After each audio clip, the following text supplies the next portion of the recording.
The Lakers last year averaged over 5 points a game, shot 43% from the field last season.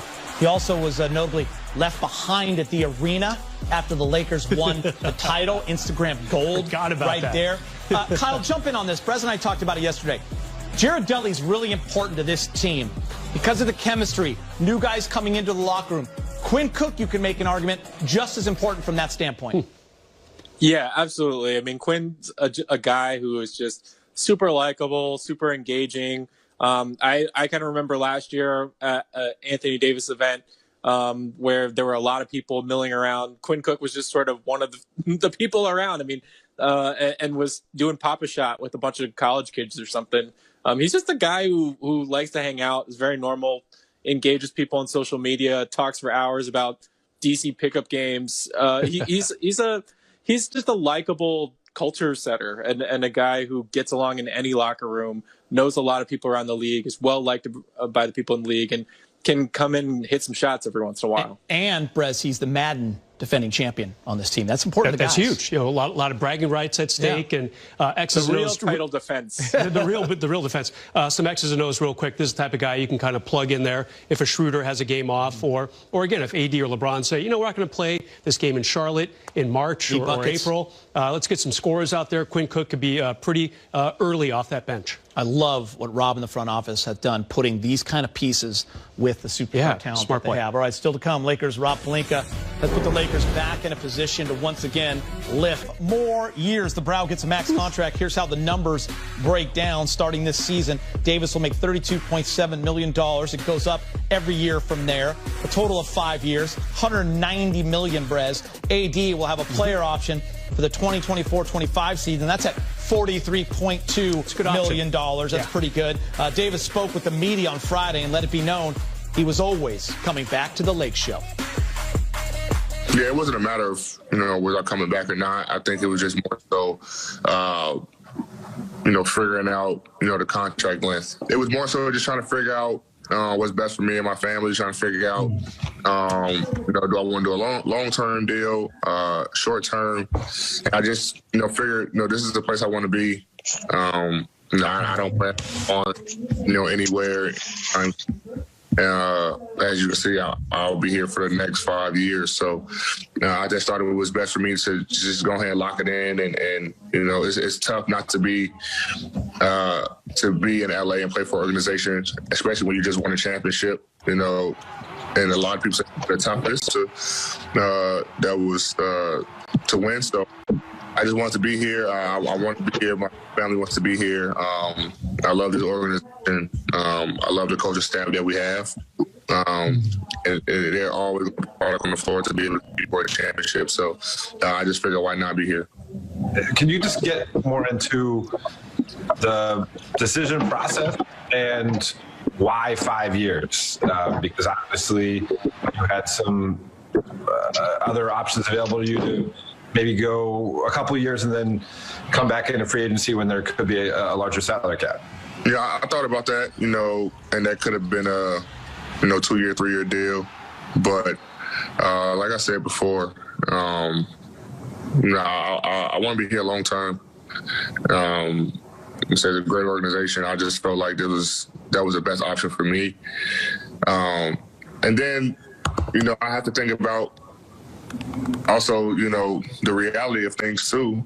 I do have a little history with injuries, and a 2-year deal, you kind of bet on yourself. Do I get to that? God forbid, knock on wood, something happens, things like that. So, you want to secure the most. I want to secure the most amount of years possible, and be here long term with this team. So I thought the 5-year deal was best for me in my situation. I just want to get your thoughts, your own personal goals for this upcoming season. It's really hard for me to kind of set goals like MVP, DPOY. I just kind of let that happen. I just like to let those things just fall into place. If I go out there and play the way I'm supposed to and up to my potential, then those things just happen. But, a goal is to win another championship. I want to be the of our defense. My goals is to be on the floor as much as possible, doing whatever I can do to help the team. I got good news. AD believes in the team. Obviously, some insurance because of health and just being smart, like he alluded to, and he took that max contract for $190 million. Means he has faith in this organization. Brez, Kyle, what a great day for the Lakers. Yeah, just listening to that Zoom chat today, I thought it was very impressive what he said. He said, I've had a lot of teammates in the past. Never was on a team so close as last season. He really enjoyed being on this team, whether it was kind of learning next to LeBron James or having fun with Jared Dudley. You know, Kuz is kind of a wild, unpredictable guy. You know, probably had fun kind of talking to the young guy a lot. He really enjoyed being with this franchise and on this team. Helps win a championship. He looks pretty happy right there, too. But I really take him at his word. And also the fact that he said, hey, you know, I've had some injury problems in the past, so I'm just going to take the 5 years now. And you know who's happy about it? Everybody in that Laker organization, no doubt. Kyle, it's hard to fathom he could be even better. He had a monster year last year. It ends holding the Larry O'Brien Trophy. He was the top 2 defensive player in the league. A lot of us thought he should have won that award. Do you have even greater expectations for him this year coming off a championship? Yeah, and I think Jared Dudley probably outlined the best expectations is that, hey, Anthony Davis should go win MVP. And we know he's one of the best two-way players. Obviously, just being on the Defensive Player of the Year award list while being a 26 point per game scorer. I mean, that tells you the story right there. So I think that's part of it. AD's right in that, you know, if he does everything right, that will take care of itself. But, I mean, the guy can be more assertive, and we can see him maybe take more of an equal stature in that partnership with LeBron James. He knows how to win now. He doesn't need to be taught that. I expect him to kind of take a step up in that category this season as well. Yeah, I like to see more game-winning threes. You think that might be a possibility? I mean, the guy was so dynamic in the bubble, did it in a couple different playoff rounds. I think kind of a little bit of both. Like, there'll be games where you can kind of tail off a little bit. The Lakers are better on paper than they were a year ago. So he can kind of say, you know what, go ahead, Montrez. Go ahead, Schroeder. You guys do some scoring. Kind of like LeBron before last season said, AD, I want the offense to run through you. Hey, he's still going to be a top 5 player. He can just kind of sit out a few games, worry-free. Maybe, hopefully for his sake, sit out some fourth quarters if the Lakers have comfortable leads, because this team is better, so he can be a little more efficient and maybe not play as many games or even as many minutes per game. He and LeBron proved it last year. They can play an entire season. They can play every single game. They only missed a couple. So this year, I assume they'll... Man, look at that turnaround from the bubble. You were a mess the last time you were on this show. Now you look fantastic. Amazing. And let's get right to it, because big day today. The NBA officially released the first half of the schedule for the 2020-21 season.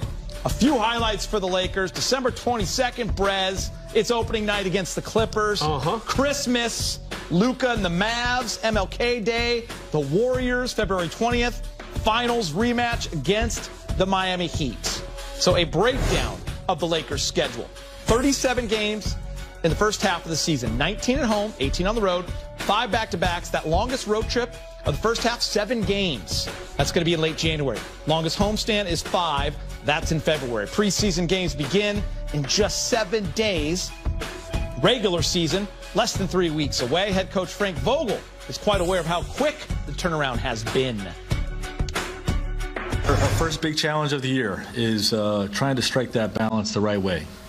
We want to make sure that we're easing guys in that did not have a normal offseason. The guys that basically are returning from playing in the championship last year with our team.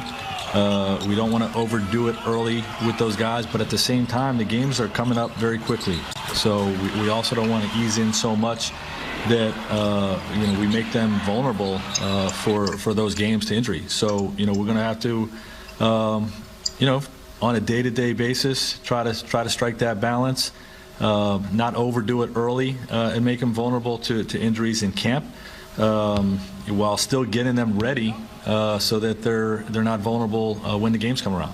The thing about the pandemic is most teams are not able to play the normal, month of pickup games, that everybody's used to coming into a camp. You get all the bumps and bruises and those things underway before camp even begins.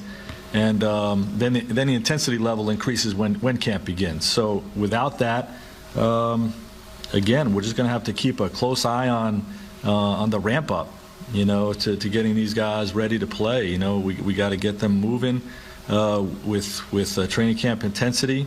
We got to get them playing live basketball with training camp intensity, but we got to do it probably in small doses early and just try to build it up as we get closer.